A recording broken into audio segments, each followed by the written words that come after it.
الحمد لله نحمده ونستعينه ونستغفره ونؤمن به ونتوكل عليه ونعوذ بالله من شرور أنفسنا ومن سيئات أعمالنا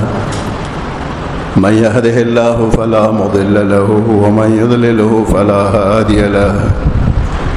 ونشهد أن لا إله إلا الله وحده لا شريك له ونشهد أن محمدا عبده ورسوله أما بعد فأعوذ بالله من الشيطان الرجيم بسم الله الرحمن الرحيم والفجر وليال عشر إن الله وملائكته يصلون على النبي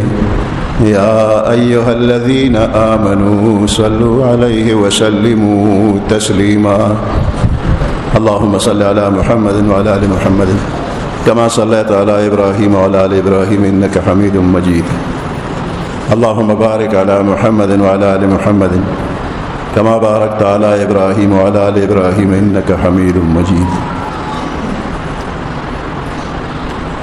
نظمکه د اسمان دا پیدائش نمخ کې الله پاک هوا او اوبه پیدا کړلې او د هوا په شا باندې دا اوبه برقرار کړلې او د دینه پورته بیت الله نو خدا بیت الله یو نقشه او ماډل شانته الله په دغه ځای کې خود او فرشتو ته حکم کوي دی چې عبادت شروع کړي 2000 کال په دغه ځای فرشتو عبادت وکړو دا غینه پس بیا د اوبو باندې حرکت راغی او خوځېدلې او زګونه پر راغلل او د غزاګر اټینګ شو نو خاص د بیت الله زمکه ته جوړه شوله ورپسې نور زمکه هم جوړه شوله نو د زمکه د پیدایش نه په دغه ځای د بیت الله ماډل کې خودل دا اشاره و دیتا چې رستو په دې ځای د بیت الله آبادی کیږي زمکه پیدا نوا خدا الله په علم کې د غزای مقرر او خاص او باغې باندې فرشتو عبادت وکړو بیا زمکه پیدا شول نو په دغه ځای فرشتو د بیت الله آبادی کړي دا د آدم علی السلام د پیدایش نه مخکې په دې زمکه باندې د فرشتو په ذریعہ باندې د بیت الله آبادی شوې ده او دغه آبادی د سور یاقوت نه جوړوا او دغه یاقوت لکه د شیشې صفاو پورې را پورې دې رڼات لا نظر تراته بیا د زمانه په تیرې دو باندې د فرشتو د لاس د بیت الله آبادی اونړې د ختم شوه ډېر زمانہ دا ځای خالی پروتو بیا چې کله آدم علیه السلام الله پیدا ک جنت ته بوت د جنت نه واپس دنیا ته راولېګ نو بیا هم څه زمانہ پس الله پاک آدم علیه السلام ته حکم کوي زما کور جوړ کا نو په دغه ځای باندې آدم علیه السلام د بیت الله آبادی کړی دا اوس دغه مقام چې په کم باندې د بیت الله آبادی شوی ده د الله په نظر کې دا ډیر زیات قابل احترام دی د بیت الله زمکا ډیر قدرمنه عزتمنه زمکا ده ځکه په بیت الله په دغه زمکا باندې جوړ کړی دی اوس دې بیت ته الله ډیر لوی عزت ورکړي دی بیت الله ته عزت ورکړي شوی دی نو د آدم علیه السلام نه مخکې فرشتو دغه بیت طواف کو د بیت الله طواف د آدم علیه السلام نه مخکې فرشتو کړی دی او آدم علیه السلام چې پیدا شوی دی نو د آدم علیه السلام نه وروسته تمام پیغمبرانو دغه بیت طوافونه کړی دي د بیت الله طوافونه ټول پیغمبرانو کړی هر پیغمبر خپل خپل زمانہ کې بیت الله ته براته طوافونه به کول او د بیت الله د دې طوافونو نوم حج مخکې به پکې افعالو کې کمیو او زمان د پیغمبر علیه السلام په زمانہ کې دا ټول اوس چې کوم افعال دي نو د الله په حکم پیغمبر علیه السلام کړی دي او هر زمانہ کې دا حج وو نو حج او بیت الله دواړه قدرمن عزتمن دي نو اوس دې لپاره الله وخت مقرر کړی دی نو دا د لوی اختر میاشت دا د حج میاشت ده نو ځکه ته ذل حجه دا د حج میاشت ده ذل حجه ذل حجه دا د حج میاشت ده دې میاشت ته الله احترام ورکړ بیت الله تم احترام او د بیت الله د وخت احترام ورکړي دې میاشت ته ذل حج وای د حج سیزن د ورکوټي اختر د میاش نه شروع کیږي شوال د ورکوټي اختر میاش نو د شوال نه کڅوک د حج نیت کوي نو کولی شي مده ډیره ده شوال او ذوالقعده او بیا تقریبا نیمه ذل حجه دا دوه نیمه میاشت کڅوک پابندي د احرام کولی شي نو د حج نیت د شوال نه شروع کیږي دا ډیره وګړه زمانہ ده نو د حج د احرام پابندي ګرانه ده یا حج الله پاک درې قسمه جوړ کړی دی یو ته حج افراد وای چې هغه صرف حج د عمره ور سره نشته دی او دویم ته حج تمتع وای تمتع دا چې د شوال نه ذل حجې پورې د سیزن د حج وای په دې کې به د عمره احرام اتړې عمره به وکړي او د عمره افعال پوره شنو سر به اخره خپل جامع به واغوندي او بیا اتم ذل حج سره به بیا د حج احرام دوباره وتړي د منځ کې د فایده حاصله کنه د تمتع وی حج تمتع او دریم قسم حج داده چې د حج او د عمره برغ نیت وکړي په یو نیت باندې د دو احرام دي شو نو اول به عمره وکړي طواف د بیت الله او پسې صفا مروه په منځ کې سعی وچکري دا عمره شولا دینه پس بیا یو طواف بلکې هغه ته طواف قدوم طواف قدوم او بیا با احرام نزان او باسنا حالت احرام کې سر بخرینا نو کو وخت وغیرہ اسم ناخلي د احرام پابندي به وي نو بیا چې اتم ذل حج باندې مینا تلار شو عرفات تلار شو مزدلفه تا اتم نه هم لسم یو لسم دولسم پورې د حج افعال پوره شو نو حج او عمره دواړه برغ وشو او د اختر پړو باندې راز باندې با جمرات کولې ورپسې بیا قربانیو کې او د قربانې نه پس بیا سر اخره د حج او د عمره د دواړو احرامونه اوتلې ورپسې بیا طواف زیارت وکړي دا درې قسمه حج دی دا میاش ذل حج دا د حج میاش دا حج نو دا اتم نهم لسم یو لسم دولسم ذل حج باندې کیږي دا مخکې وروسته د دې لپاره د تیارې اوقات دي اوس دا دومره قابل احترام چې په دې باندې الله قسم کړی دی والفجر وليال عشر او دا لس شپې روز په خپل ور سره داخله ده نو دا لس شپې او دا لس ورځې ډېر زیات قابل احترام دي په دې شپو ورځو کې چې کوم عبادت کوي نو د باقی مانده کال د ټول ورځو نه د دې ورځو عبادت الله ته ډېر زیات محبوب دی او په دې باندې ډېر لوی اجر او ثواب ورکوي لسم ورځ د اختر د پاغې روجا جایز نه ده او دا مخکې نه ورځې چې دی نو په دې روجا مستحب ده نو چې د ذل حجې میاشت را وختله نو د اول تاریخ نه تر نهم تاریخ پورې روجا ونیسه نو د هر روجې به د یو کال د روجو عمر ثواب د یو کال د عبادت عمر ثواب بدر کوي د یوې ورځې پر روجا باندې به د کال ثواب کیږي او په دې شپو کې چې عبادت کوي نو دا به د ليله القدر عمره ثواب کیږي دا نه لشپېری په دې کې چې د شپې عبادت کوي نو ليله القدر او ليله القدر خير من 1000 شهر زرو میاشتونه چې درې اتیا کال او سلور میاشت عبادت کوي نو دې شپو کې د یوې شپې دومره اجر او ثواب دی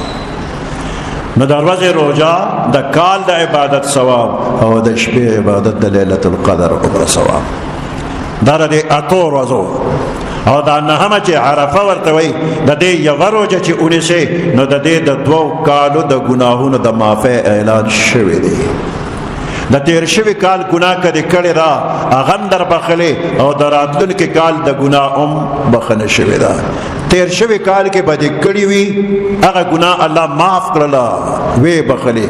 او راتلونکو کال کې بد د ګناه نه الله بچ کی د سره ګناه به اون کې نو دغه هم د بخنه یو صورت شو چې د ګناهونو نه الله پاک بچ کړلې نو دا نه ورځې او شپې مسلسل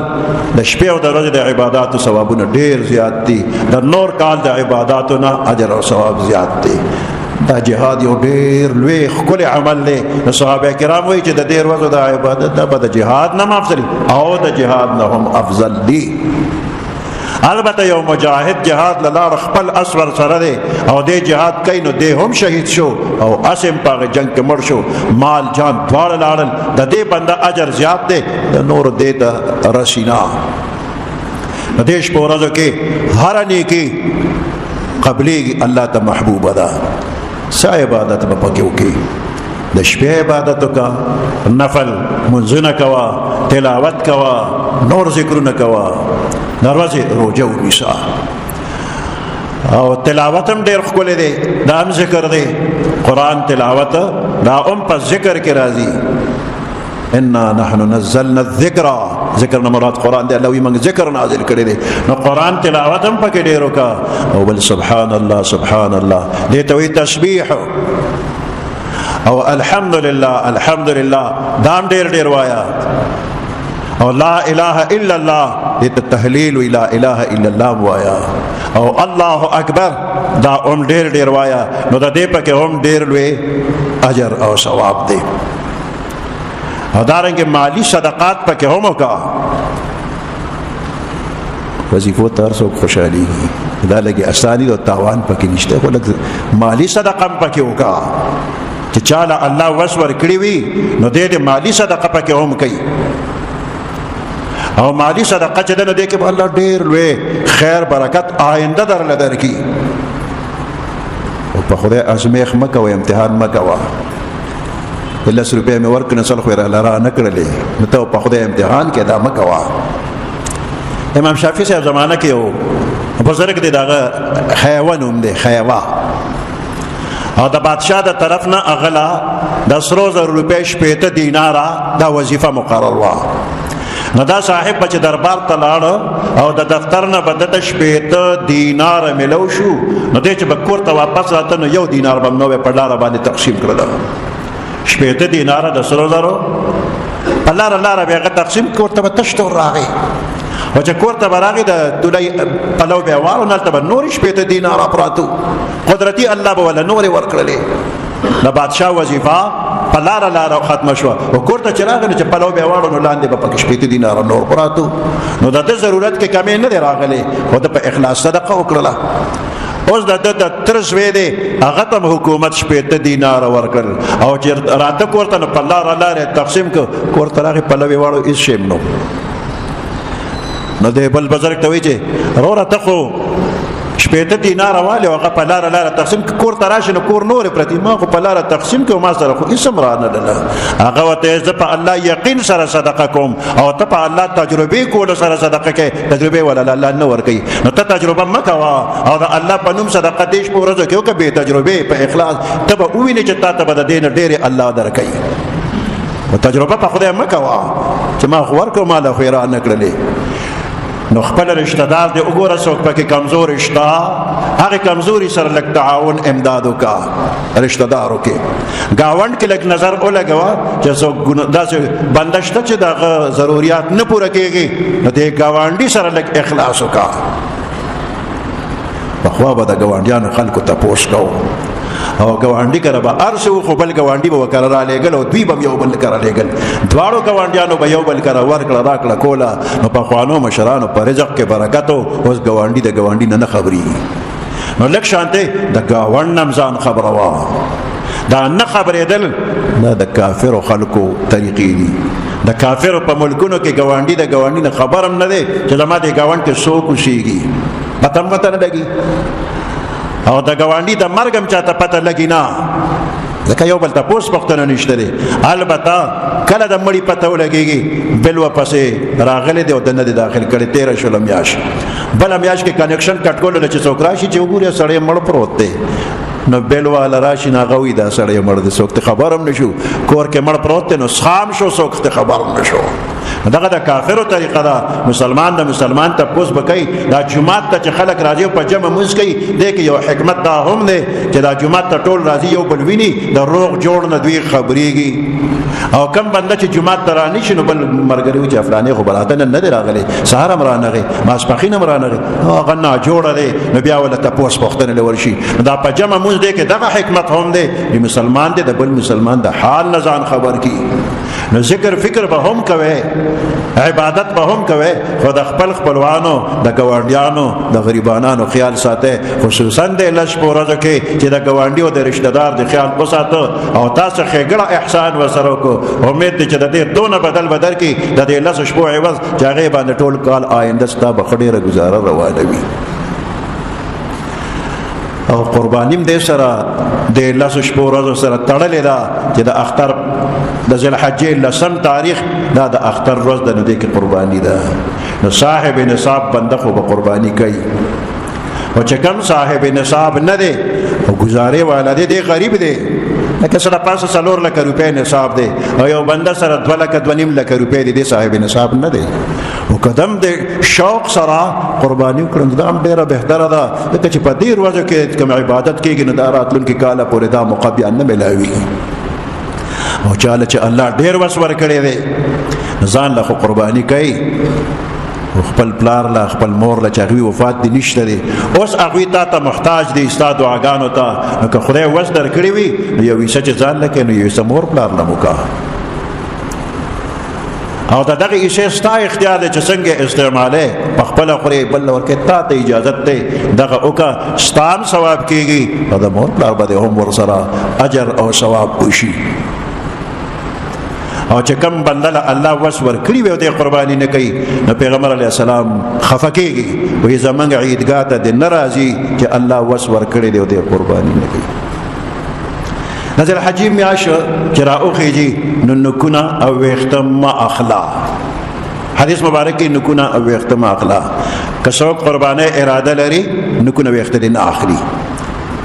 اوس په دې تعالی بس اجر درکېږي. نو په دې شپو ورځو کې منا عرفات مزدلفه د دنیا د حاجان راغلي دي هغه حالت احرام کې دي او حالت احرام کې په هغوی پابندي ده هغوی نکونه نه اخلي ویښته نه اخلي.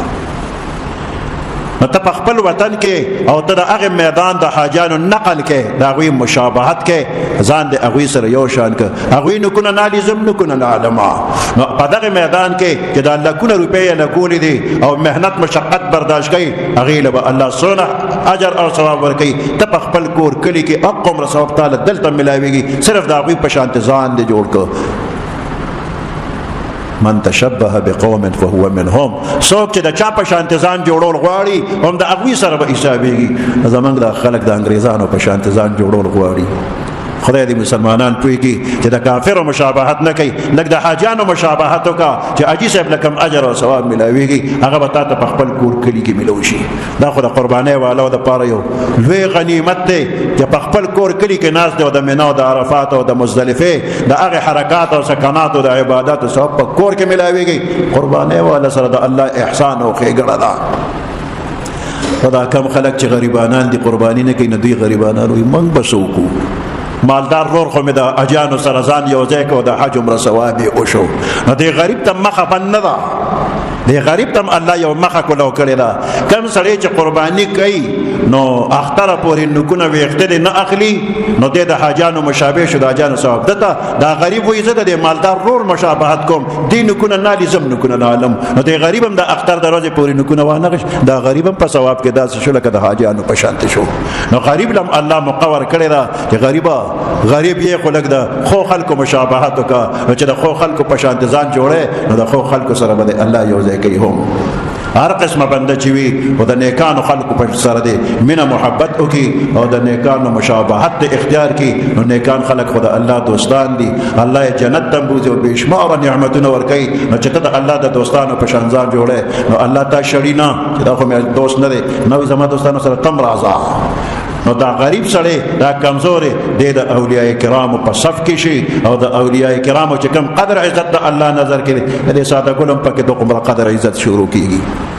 الله پاک دې په صحیح طریقه باندې دا تمام او نیکو اعمال او توفیق ټول ته نصیب کړي او د نیکانو خلقو مرګرتیا په دنیا کې هم او په آخرت کې هم ټول ته الله نصیب کړي. سبحان ربك رب العزة عما يصفون وسلام على المرسلين والحمد لله رب العالمين.